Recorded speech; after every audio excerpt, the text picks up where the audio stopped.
கிராமப்புற மக்களுக்கு ஆண்டுக்கு 125 நாட்கள் வேலை வாய்ப்பை உறுதி செய்யும் வளர்ச்சியடைந்த பாரதம் கிராம வேலை உறுதி மற்றும் வாழ்வாதார திட்டத்தை தொடங்கி வைத்த முதலமைச்சர் ரங்கசாமி, படித்த இளைஞர்களுக்கு அரசு வேலை வாய்ப்பு தொடர்ந்து வழங்கப்படும் என்றும், அரசின் அனைத்து துறைகளிலும் உள்ள காலி பணியிடங்கள் படிப்படியாக நிரப்பப்படும் என்றும் உறுதியளித்துள்ளார். புதுச்சேரி ஊரக வளர்ச்சித்துறை மற்றும் மாவட்ட ஊரக வளர்ச்சி முகமை சார்பில் வளர்ச்சியடைந்த பாரதம் கிராம வேலை உறுதி மற்றும் வாழ்வாதார திட்டத்தின் தொடக்க விழா வில்லியனூரில் நடைபெற்றது. விழாவில் முதலமைச்சர் ரங்கசாமி குத்துவிளக்கு ஏற்றி திட்டத்தை தொடங்கி வைத்தார். பின்னர் உரையாற்றிய அவர், மத்திய அரசின் இந்த புதிய திட்டத்தின் மூலம் கிராமப்புற மக்களுக்கு ஆண்டுக்கு 100 நாட்கள் வழங்கப்பட்டு வந்த வேலை வாய்ப்பு 125 நாட்களாக உயர்த்தப்பட்டுள்ளதாக தெரிவித்தார். திட்டத்தின் கீழ் பணிபுரிபவர்களுக்கு நாளொன்றுக்கு ரூபாய் 347 ஊதியம் வழங்கப்படுவதால் அவர்களின் வருமானம் அதிகரிக்கும் என்றும் கூறினார். திட்டத்தை செயல்படுத்த மத்திய அரசு ரூபாய் 40 கோடி ஒதுக்கியுள்ளதாகவும், மாநில அரசின் பங்களிப்பு ரூபாய் 14 கோடியாக இருப்பதாகவும் தெரிவித்த முதல்வர், புதுச்சேரி சிறிய யூனியன் பிரதேசம் என்பதால் 100% நிதியையும் மத்திய அரசை வழங்க வேண்டும் என வலியுறுத்தியுள்ளதாக கூறினார். மேலும் கடந்த ஆட்சி காலத்தில் சுமார் 5000 இளைஞர்களுக்கு அரசு வேலை வழங்கப்பட்டுள்ளதாக குறிப்பிட்ட அவர், படித்த இளைஞர்களுக்கு தொடர்ந்து வேலைவாய்ப்பு வழங்கப்படும் என்றும், அரசின் அனைத்து துறைகளிலும் உள்ள காலி பணியிடங்கள் நிரப்பப்படும் என்றும் உறுதியளித்தார். இந்த திட்டத்தின் மூலம் ஏரிகள், குளங்கள், வாய்க்கால்கள் உள்ளிட்ட நீர்நிலைகள் தூர்வாரப்பட்டு மழைநீர் சேமிப்பு பணிகளும் மேற்கொள்ளப்படும் என தெரிவித்த அவர், கிராமப்புற மக்கள் இந்த திட்டத்தை முழுமையாக பயன்படுத்திக் கொள்ள வேண்டும் என்று கேட்டுக்கொண்டார். நிகழ்ச்சியின் நிறைவில் மகளிர் சுய உதவி குழுக்களுக்கு பல்வேறு நலத்திட்ட உதவிகளை முதலமைச்சர் ரங்கசாமி வழங்கினார். நிகழ்ச்சியில் தற்காலிக சபாநாயகர் அன்பழகன், அமைச்சர்கள், சட்டமன்ற உறுப்பினர்கள் மற்றும் அரசு அதிகாரிகள் கலந்து கொண்டனர். புதுச்சேரியில் நடைபெற்ற தனித்தமிழ் இயக்க விழாவில் பங்கேற்க வந்த மதிமுக பொதுச் செயலாளர் வைகோ, தமிழகத்தில் இதுவரை நிலவிய ஊழல் ஆட்சி முடிவுக்கு வந்து தற்போது ஜோசப் விஜய் நேர்மையான ஆட்சியை நடத்தி வருகிறார் என தெரிவித்தார். மேலும் திமுக மீது கடும் விமர்சனங்களையும் முன்வைத்தார். புதுச்சேரி தனித்தமிழ் இயக்க விழாவில் பங்கேற்பதற்காக புதுச்சேரி வந்த மதிமுக பொதுச் செயலாளர் வைகோவுக்கு மூலக்குளம் பகுதியில் மாநில அமைப்பாளர் ஹேமா பாண்டுரங்கம் தலைமையில் கட்சி நிர்வாகிகள் உற்சாக வரவேற்பு அளித்தனர். பின்னர் அங்கு மதிமுக கட்சி கொடியை வைகோ ஏற்றி வைத்தார். இதையடுத்து செய்தியாளர்களை சந்தித்த அவர், தமிழுக்கு மகுடம் சூட்டிய மண்ணாக புதுச்சேரி திகழ்கிறது என்றும், பிரான்சும் இன்றளவும் புதுச்சேரிக்கு தனி மரியாதை அளித்து வருவதாகவும் கூறினார். தொடர்ந்து தமிழக அரசியல் குறித்து பேசிய வைகோ, இதுவரை தலைவிரித்தாடிய ஊழல் ஒழிக்கப்பட்டு தற்போது ஜோசப் விஜய் நேர்மையான ஆட்சியை நடத்தி வருகிறார் என்று கூறினார். மேலும் பெருச்சாளி ஊழல் தான் திமுக செய்தது என்றும் விமர்சித்தார்.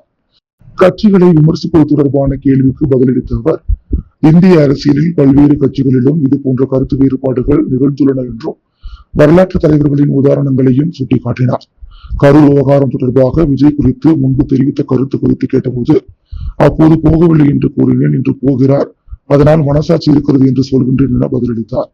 திமுகவிலிருந்து மதிமுக விலகியதற்கு நிம்மதியாக இருப்பதாக திருச்சி எம்பி துரை வைகோ கூறியிருப்பது குறித்து லட்சக்கணக்கான தொண்டர்களின் மனநிலையே அவர் வெளிப்படுத்தியுள்ளார் என்றார்.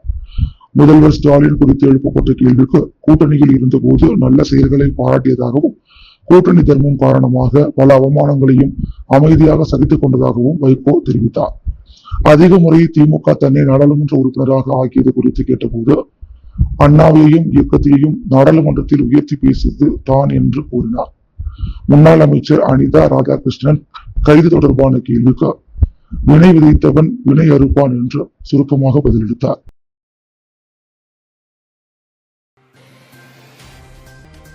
புதுச்சேரியில் கஞ்சா மற்றும் பிற போதைப் பொருட்களின் பழக்கத்தை கட்டுப்படுத்தும் நோக்கில் காவல்துறை தீவிர நடவடிக்கைகளை மேற்கொண்டு வருகிறது. அதன்படி ஆபரேஷன் வடிவல் திட்டத்தின் கீழ் மேற்கொள்ளப்பட்ட சிறப்பு சோதனைகள் வீராம்பட்டினம் பகுதியைச் சேர்ந்த 2 வரை அரியாங்குப்பம் காவல்துறையினர் கைது செய்து அவர்களிடமிருந்து கஞ்சாவை பறிமுதல் செய்துள்ளனர். புதுச்சேரி முதுநிலை காவல் கண்காணிப்பாளர் கலைவாணன் அறிவுறுத்தலின்படியும், தெற்கு பகுதி காவல் கண்காணிப்பாளர் ஜிந்தா கோதண்டராமன் உத்தரவின்படியும், அரியாங்குப்பம் காவல் நிலைய வட்ட ஆய்வாளர் கிட்லா சத்யநாராயணா மேற்பார்வையில் உதவி ஆய்வாளர் முருகானந்தம் தலைமையில் தனிப்படை அமைக்கப்பட்டு அரியாங்குப்பம் காவல் நிலைய எல்லைக்குட்பட்ட பகுதிகளில் கஞ்சா உள்ளிட்ட போதைப் பொருள் விற்பனையை தடுக்கும் வகையில் தொடர்ந்து கண்காணிப்பு மற்றும் சோதனை நடவடிக்கைகள் மேற்கொள்ளப்பட்டு வந்தன. இந்நிலையில் நேற்று இரவு காவல்துறையினர் ரோந்து பணியில் ஈடுபட்டிருந்த போது அரியாங்குப்பம் ஆரம்ப சுகாதார நிலையம் அருகே இருள் சூழ்ந்த பகுதியில் சிலர் சந்தேகத்திற்கிடமான வகையில் சுற்றித் திரியதாகவும், அங்கு வரும் இளைஞர்கள் மற்றும் பள்ளி மாணவர்களுக்கு கஞ்சா விற்பனை நடைபெறுவதாகவும் ரகசிய தகவல் கிடைத்தது. இதையடுத்து சம்பவ இடத்திற்கு விரைந்து சென்ற காவல்துறையினர் அங்கிருந்த நபர்களை சுற்றி வளைத்து சோதனை செய்தனர். அப்போது அவர்களிடமிருந்து விற்பனைக்காக வைத்திருந்த கஞ்சா பொட்டலங்கள் கைப்பற்றப்பட்டன. இந்த சோதனையின் போது வீராம்பட்டினம் பகுதியைச் சேர்ந்த கோகுல் என்பவர் தப்பி ஓடியதாக கூறப்படுகிறது. பிடிப்பட்ட இருவரிடம் நடத்தப்பட்ட விசாரணையில் அவர்கள் வீராம்பட்டினத்தைச் சேர்ந்த புனேஷ்குமார் மற்றும் முதலியார்பேட்டையைச் சேர்ந்த முருகன் என்பது தெரிய வந்தது. மேலும் அவர்கள் சுமார் 50 கிராம் கஞ்சாவை சிறு சிறு பொட்டலங்களாக பிரித்து விற்பனை செய்து வந்ததும் பறிமுதல் செய்யப்பட்ட கஞ்சாவின் மதிப்பு சுமார் ரூபாய் 5000 என்பதும் தெரிய வந்தது. தொடர்ந்து காவல் நிலையத்தில் நடத்தப்பட்ட விசாரணையில் மணவெளி பகுதியைச் சேர்ந்த பாலா என்பவர் வழங்கிய இன்ஸ்டாகிராம் தொடர்பு மூலம் திருவண்ணாமலை ரயில் நிலையம் அருகே தண்டவாள பகுதியில் மர்ம நபர்களிடமிருந்து பணம் கொடுத்து கஞ்சா வாங்கி வந்ததாகவும் பின்னர் அதை வீட்டில் சிறிய பொட்டலங்களாக தயாரித்து அரியாங்குப்பம் மற்றும் சுற்றுவட்டார பகுதிகளில் உள்ள பள்ளி கல்லூரி மாணவர்கள் மற்றும் இளைஞர்களுக்கு தலா ரூபாய் 500க்கு விற்பனை செய்து வந்ததாகவும் அவர்கள் வாக்குமூலம் அளித்ததாக காவல்துறையினர் தெரிவித்தனர். இதையடுத்து கைது செய்யப்பட்ட இருவர் மீதும் போதைப் பொருள் தடுப்பு சட்டத்தின் கீழ் வழக்கு பதிவு செய்து நீதிமன்றத்தில் ஆஜர்படுத்திய பின்னர் மத்திய சிறையில் அடைத்தனர். மேலும் தலைமறைவாக உள்ள கோகுல் மற்றும் கஞ்சா விநியோகத்தில் தொடர்புடையதாக கூறப்படும் மற்ற நபர்களை கைது செய்ய காவல்துறையினர் தீவிர விசாரணை மேற்கொண்டு வருகின்றனர். பள்ளி மற்றும் கல்லூரி மாணவர்களை குறிவைத்து போதைப் பொருள் விற்பனையில் ஈடுபடுவோர் மீது தொடர்ந்து கடுமையான நடவடிக்கை எடுக்கப்படும் என்றும் ஆபரேஷன் விடியல் திட்டத்தின் கீழ் சோதனைகள் மேலும் தீவிரப்படுத்தப்படும் என்றும் காவல்துறை தெரிவித்துள்ளது.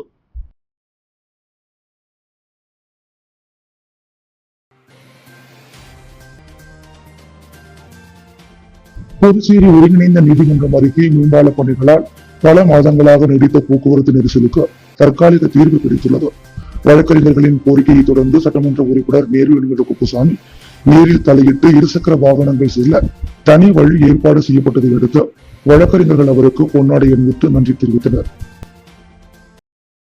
இந்திய தேசிய நெடுஞ்சாலை மற்றும் புதுச்சேரி பொதுப்பணித்துறை சார்பாக புதுச்சேரி ஒருங்கிணைந்த நீதிமன்றம் அருகாமையில் தற்போது மேம்பாலம் கட்டும் பணி வேலை நடைபெற்று வருவதால் பல மாதங்களாகவும் இன்றளவும் கடும் போக்குவரத்து நெரிசல்கள் அதிகமாக காணப்பட்டது. இதனால் வழக்கறிஞர்களும் வழக்காளிகளும் நீதிமன்ற ஊழியர்களும் மிகுந்த சிரமத்திற்கு உட்படுத்தப்பட்டார்கள். குறித்த நேரத்தில் வழக்கறிஞர்களும் வழக்காளிகளும் நீதிமன்றத்திற்கு வர முடியவில்லை. இதனால் நீதிமன்ற பணிகள் வெகுவாக பாதிக்கப்பட்டது. இதனால் போக்குவரத்து நெரிசல் சரி செய்வது சம்பந்தமாக நெடுஞ்சாலைத்துறை அதிகாரிகளிடமும் பொதுப்பணித்துறை அதிகாரிகளிடமும் நேரில் சென்று முறையிட்டு பின்பு புதுச்சேரி சட்டமன்ற உறுப்பினர் நேருவிடம் முறையிடப்பட்டது. அவர் நேரடியாக தலையிட்டதன் அடிப்படையில் மேம்பால பணி நடைபெற்று வரும் இடத்திற்கு நேரடியாக வந்து வழக்கறிஞர்களின் வழக்காளிகளின் மற்றும் பொதுமக்களின் கஷ்டங்களை நேரில் பார்வையிட்டு உடனடியாக சம்பந்தப்பட்ட இடத்தில் இருந்த அரசு அதிகாரிகளிடம் முறையிட்டு அதனை உடனடியாக நான் இருக்கும் போதே சரி செய்து தருமாறு கூறியிருந்தார்.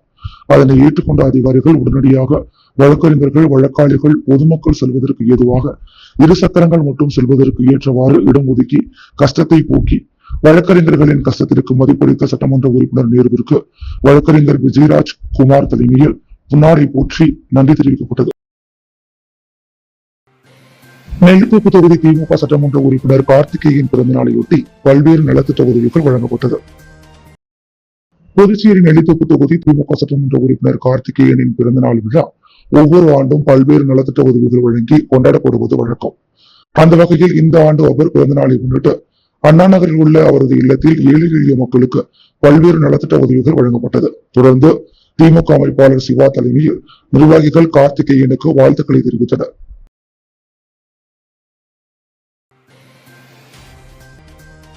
புதுச்சேரியில் உள்ள ஹோஸ்பிஸ் முதியோர் இல்லத்தில் பாண்டிச்சேரி சென்ட்ரல் ரோட்டரி சங்கம் சார்பில் முதியோர்களுக்கு உணவு வழங்கும் நிகழ்ச்சி இன்று சிறப்பாக நடைபெற்றது. பாண்டிச்சேரி சென்ட்ரல் ரோட்டரி சங்கம் சமூக சேவைகளில் தொடர்ந்து ஈடுபட்டு வருகிறது. இதன் ஒரு பகுதியாக ப்ராஜெக்ட் அன்னபூர்ணா என்ற சிறப்பு திட்டத்தின் கீழ் முதியோர்களுக்கு உணவு வழங்கும் நிகழ்ச்சி இன்று நடைபெற்றது.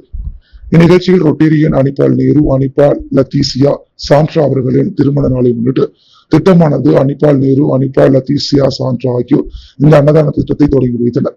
முன்னதாக திருமண நாளை முன்னிட்டு முதியோர் இல்லத்தில் அனிபால் நேரு அனிபால் லத்தீசியா சாண்ட்ரா அவர்களால் கேக் வெட்டி அனைவருக்கும் பரிமாறப்பட்டது. பின்பு இல்லத்தில் உள்ள கன்னியாஸ்திரிகள் அனிபால் நேரு அனிபால் லத்தீசியா சாண்ட்ரா அவர்களுக்காக பிரார்த்தனையில் ஈடுபட்டனர். பின்பு கன்னியாஸ்திரிகள் மற்றும் முதியோர்கள் அனைவரும் தங்களது வாழ்த்துக்களை பரிமாறிக்கொண்டனர். இந்நிகழ்ச்சியில் பாண்டிச்சேரி சென்ட்ரல் ரோட்டரி சங்கத்தின் தலைவர் ரொட்டேரியன் ராம்குமார், ரொட்டேரியன்கள் டாக்டர் பிரசன்னா, பாலா, பொருளாளர் சங்கர், அண்ட் டாக்டர் ஸ்ருதி, பிரேம்ராஜா, சிவராஜ், தாமஸ், குணசேகர், லியோமர்சல், ராமகிருஷ்ணன், மீரன், இந்தர்நாத், ஸ்ரீனிவாசன், பீமால், பீனு, பாலன், ராஜா ஆகியோர் உடனிருந்தனர். ஆதரவற்ற முதியோர்களை அரவணைத்து அவர்களுக்கு சுவையான மற்றும் சத்தான உணவு வழங்கிய ரோட்டரி சங்கத்தின் இந்த நற்பணியை அப்பகுதி மக்கள் வெகுவாக பாராட்டி வருகின்றனர். வெளியூர் தொகுதியில் முதியோர்களுக்கு இலவச போர்வை மற்றும் காலணிகளை சட்டமன்ற உறுப்பினர் ரவிக்குமார் வழங்கினார். புதுச்சேரி மகளிர் மற்றும் குழந்தைகள் மேம்பாட்டுத்துறை சார்பில் முதியோர் உதவித்தொகை பெறும் 60 வயதிற்கு மேற்பட்ட பயனாளிகளுக்கு இலவச போர்வை மற்றும் காலணிகள் வழங்கும் நிகழ்ச்சி வெளியூர் தொகுதிக்குட்பட்ட சுல்தான்பேட்டை, கொம்பாக்கம் அங்கன்வாடி மையங்களில் நடைபெற்றது. நிகழ்ச்சியில் வெளியூர் தொகுதி சட்டமன்ற உறுப்பினர் ரவிக்குமார் கலந்து கொண்டு முதியோர் பயனாளிகளுக்கு இலவச போர்வைகள் மற்றும் காலணிகளை வழங்கினார். தொடர்ந்து முதியோர்களின் நலன் மற்றும் தேவைகள் குறித்து கேட்டறிந்த அவர், அரசின் பல்வேறு நலத்திட்டங்கள் தகுதியான அனைத்து பயனாளிகளையும் முழுமையாக சென்றடைய தொடர்ந்து நடவடிக்கை எடுக்கப்படும் என்று உறுதியளித்தார். இந்த நிகழ்ச்சியில் மகளிர் மற்றும் குழந்தைகள் மேம்பாட்டுத்துறை அதிகாரிகள், அங்கன்வாடி பணியாளர்கள், என்ஆர் காங்கிரஸ் நிர்வாகிகள், கூட்டணி கட்சி நிர்வாகிகள், தொழிலதிபர் முகமது யூனஸ் மற்றும் சுல்தான்பேட்டை பொதுமக்கள் பலர் கலந்து கொண்டனர். அரசும் அமைச்சரவையும் செயல்படாத நிலையில் புதுச்சேரி அரசு திரிசங்கு நிலையில் இருப்பதாகவும் மக்கள் பிரச்சனைகளில் கவனம் செலுத்த தவறிவிட்டதாகவும் மார்க்சிஸ்ட் கம்யூனிஸ்ட் கட்சியின் அரசியல் தலைமை குழு உறுப்பினர் கே. பாலகிருஷ்ணன் கடுமையாக விமர்சனம் செய்துள்ளார். புதுச்சேரியில் செய்தியாளர்களை சந்தித்த அவர், கேரளம், மேற்கு வங்கம், அஸ்ஸாம் மற்றும் தமிழ்நாடு உள்ளிட்ட மாநிலங்களில் சட்டப்பேரவை தேர்தலுக்கு பிறகு புதிய அரசுகள் அமைந்து சட்டப்பேரவை கூட்டங்களும் நடைபெற்று வருவதாக குறிப்பிட்டார். ஆனால் புதுச்சேரியில் முதல்வரும் அமைச்சர்களும் பதவியேற்று 2 மாதங்களாகி ஆட்சி நிர்வாகத்தில் எந்த முன்னேற்றமும் இல்லை என்றார். பாஜக மற்றும் என்ஆர் காங்கிரஸ் இடையே ஒற்றுமை இல்லாததால் அரசு நிர்வாகம் முற்றிலும் முடங்கியுள்ளதாக குற்றம் சாட்டிய அவர், பாஜகவின் அழுத்தத்திற்கு உட்பட்டு செயல்படும் சூழலில்தான் முதலமைச்சர் ரங்கசாமி இருப்பதாக விமர்சித்தார். அரசும் அமைச்சரவையும் செயல்படாத நிலையில் புதுச்சேரி அரசு திரிசங்க நிலையில் இருப்பதாக அவர் தெரிவித்தார். மாநிலத்தில் குடிநீர் தட்டுப்பாடு, MRF நிறுவனத்தில் பணிபுரியும் 5000க்கும் மேற்பட்ட தொழிலாளர்களின் பணி நிரந்தரம் உள்ளிட்ட பல்வேறு மக்கள் பிரச்சனைகளுக்காக தினந்தோறும் போராட்டங்கள் நடைபெற்று வருவதாகவும் அவற்றை தீர்க்க அரசிடம் எந்த திட்டமும் இல்லை என்றும் அவர் கூறினார். கிராமப்புற வேலைவாய்ப்பு உறுதி திட்டத்தை பாதிக்கும் வகையில் மத்திய அரசின் புதிய நடைமுறைகள் புதுச்சேரியில் அமல்படுத்தப்பட்டுள்ளதாகவும் ரூபாய் 40 கோடி ஒதுக்கீட்டில் தொழிலாளர்களுக்கு 25 நாட்கள் கூட வேலை வழங்க முடியாத நிலை ஏற்பட்டுள்ளதாகவும் தெரிவித்தார். தொழிலாளர்கள் மற்றும் தொழிற்சங்கங்களின் நலனில் முதல்வருக்கு அக்கறை இல்லை என்றும் பதவியில் தொடர்வதே அவரது ஒரே நோக்கமாக உள்ளது என்றும் அவர் விமர்சித்தார். மக்கள் விரோத கொள்கைகள் புதுச்சேரியில் நடைபெற்றதாக கூறப்படும் போலி மருந்து ஊழல் உள்ளிட்ட பல்வேறு ஊழல்களை கண்டித்து CPM சார்பில் விரைவில் வலுவான மக்கள் இயக்கம் முன்னெடுக்கப்படும் என்றும் கே. பாலகிருஷ்ணன் அறிவித்தார். தமிழ்நாட்டில் பாஜகவில் குடியரசுத் தலைவர் ஆட்சி ஏற்படக்கூடாது என்பதற்காகவே முதல்வர் விஜய் தலைமையிலான அரசுக்கு CPM வெளியிலிருந்து ஆதரவு வழங்கியதாகவும் மாநில சுயாட்சியை விட்டுக் கொடுக்காமல் அந்த அரசு செயல்பட்டு வருவதாகவும் அவர் கூறினார். மதுரையில் ஆளுநர் அதிகாரிகளை நேரடியாக அழைத்து ஆலோசனை நடத்தியது குறித்து கேள்வி எழுப்பிய அவர், அதிகாரிகளை அழைத்து ஆலோசனை நடத்தவோ உத்தரவிடவோ ஆளுநருக்கு அரசியல் சாசனப்படி அதிகாரம் இல்லை என்றும் இதை மாநில அரசு கண்டிக்க வேண்டும் என்றும் வலியுறுத்தினார். இந்திய கூட்டணி தேசிய அளவில் தொடர்ந்தாலும் புதுச்சேரியில் அது செயல்படும் கூட்டணியாக இல்லை என்றும் அவர் தெரிவித்தார். தமிழகத்தில் தாவேகா கூட்டணியில் CPM இடம்பெறவில்லை என்றும் வெளியிலிருந்து மட்டுமே ஆதரவு வழங்கி இருப்பதாகவும் கூறினார்.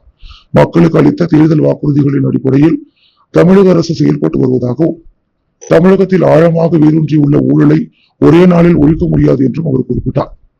தாவேகாவில் யாரை உறுப்பினர்களாக சேர்க்க வேண்டும் என்பது அக்கட்சியின் உட்கட்சி விவகாரம் என்றும், ஆனால் அந்த ஆட்சியில் ஊழல் அல்லது முறைகேடுகள் நடந்தால் CPM மக்களை திரட்டி போராட்டம் நடத்த தயங்காது என்றும் எச்சரித்தார்.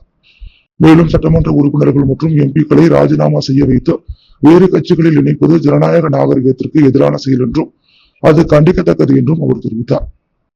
இந்த செய்தியாளர்கள் சந்திப்பில் CPM மாநில செயலாளர் ராமச்சந்திரன், மாநில செயற்குழு உறுப்பினர்கள் சுதா, ராஜாங்கம், பெருமாள், தமிழ்செல்வன், சீனிவாசன், கொளஞ்சியப்பன் உள்ளிட்டோர் உடனிருந்தனர்.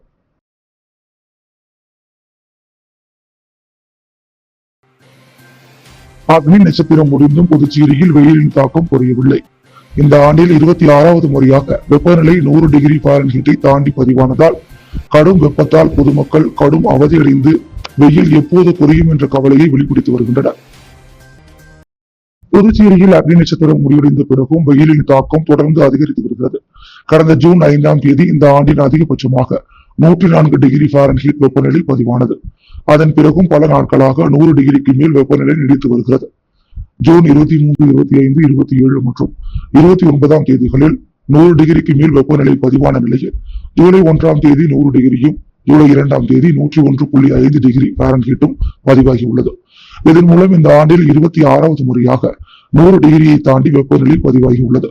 தொடர்ந்து நீடிக்கும் கடும் வெயில்தால் பொதுமக்கள், முதியவர்கள் மற்றும் வெயிலில் பணிபுரிபவர்கள் கடும் சிரமத்தை சந்தித்து வருகின்றனர். வெயிலின் தாக்கம் எப்போது குறையும் என்ற எதிர்பார்ப்பில் மக்கள் உள்ளனர்.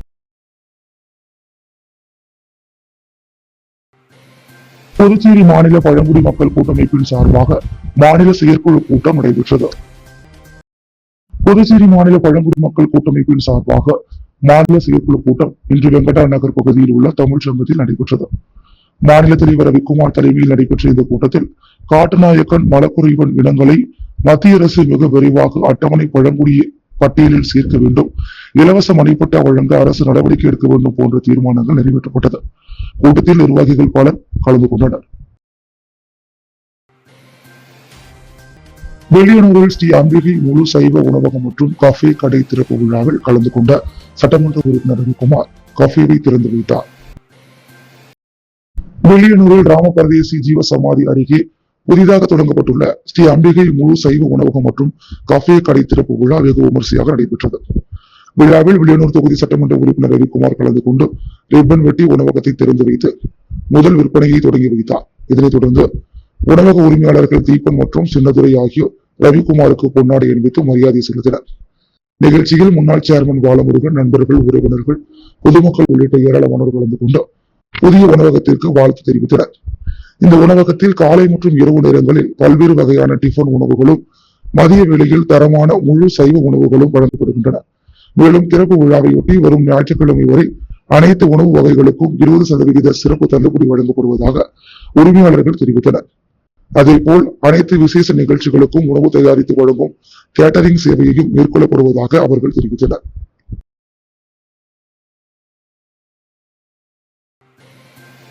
புதுச்சேரி கென்னடி நகரில் 36,17,000 ரூபாய் மதிப்பீட்டில் புதிய அங்கன்வாடி மையம் அமைப்பதற்கான கட்டுமான பணிகளை சட்டமன்ற உறுப்பினர் நேரு பூமி பூஜை செய்து தொடங்கி வைத்தார். புதுச்சேரி உருளையன்பேட்டை சட்டமன்ற தொகுதிக்குட்பட்ட கென்னடி நகர், சுப்ராயப்பிள்ளை சத்திரம், காமராஜர் வீதியில் புதிய அங்கன்வாடி மைய கட்டிடம் அமைக்கும் பணிக்கான பூமி பூஜை விழா இன்று நடைபெற்றது. விழாவில் உருளையன்பேட்டை தொகுதி சட்டமன்ற உறுப்பினரும் நேய மக்கள் கழக தலைவருமான நேரு கலந்து கொண்டு பூமி பூஜை செய்து கட்டுமான பணிகளை அதிகாரப்பூர்வமாக தொடங்கி வைத்தார். 2025-26 ஆண்டிற்கான சட்டமன்ற உறுப்பினர் தொகுதி மேம்பாட்டு நிதியின் கீழ் ரூபாய் 36,17,000 மதிப்பீட்டில் இந்த புதிய அங்கன்வாடி மைய கட்டிடம் கட்டப்பட உள்ளது. இக்கட்டிடம் அமைந்த பிறகு அப்பகுதியில் உள்ள குழந்தைகளுக்கு பாதுகாப்பான, வசதியான மற்றும் தரமான முன் பள்ளி கல்வி மற்றும் ஊட்டச்சத்து சேவைகளை வழங்கப்படுவதுடன் அங்கன்வாடி பணியாளர்களுக்கும் தேவையான அடிப்படை வசதிகள் மேம்படுத்தப்படும் என தெரிவிக்கப்பட்டது.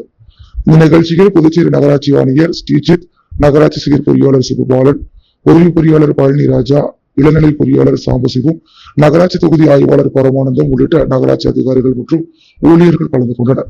மேலும் உருளையன்பேட்டை தொகுதிக்குட்பட்ட அங்கன்வாடி ஆசிரியர்கள், உதவியாளர்கள், நேய மக்கள் கழக நிர்வாகிகள், பிரமுகர்கள், மகளிர், இளைஞர்கள் மற்றும் அப்பகுதி பொதுமக்கள் திரளாக கலந்து கொண்டு விழாவில் சிறப்பித்தனர். வெளியூர் தொகுதி ஒதியம்பட்டியில் ரூபாய் 35,70,000 மதிப்பீட்டில் யூ வடிவ வடிகால் மறுசீரமைப்பு பணியை சட்டமன்ற உறுப்பினர் ரவிக்குமார் பூமி பூஜை செய்து துவக்கி வைத்தார். புதுச்சேரி பொதுப்பணித்துறையின் தேசிய நெடுஞ்சாலை கோட்டம் சார்பில் வெளியூர் தொகுதி ஒதியம்பேட் பகுதியில் அம்மன் குளம் தெருவிலிருந்து அப்துல் காதர் தெரு மதகு வரை 35,70,000 ரூபாய் மதிப்பீட்டில் யூ வடிவ வடிகால் மறுசீரமைப்பு பணிக்கான பூமி பூஜை நிகழ்வு நடைபெற்றது. இதில் சிறப்பு விருந்தினராக வெளியூர் தொகுதி சட்டமன்ற உறுப்பினர் ரவிக்குமார் கலந்து கொண்டு பணிகளை பூமி பூஜை செய்து துவக்கி வைத்தார். விழாவில் பொதுப்பணித்துறை தலைமை பொறியாளர் வீரசெல்வம், தேசிய நெடுஞ்சாலை கோட்ட செயற் பொறியாளர் சீனிவாசராம், உதவி பொறியாளர் சிவபிரகாசம், இளநிலை பொறியாளர் மணிவண்ணன் உள்ளிட்ட பொதுப்பணித்துறை அதிகாரிகள் மற்றும் பொதுமக்கள் கலந்து கொண்டனர். அன்றாட செய்திகளை உடனுக்குடன் தெரிந்து கொள்ள பாண்டி ஹெட்லைன்ஸ் சேனலுக்கு சப்ஸ்கிரைப் செய்து கொள்ளுங்கள்.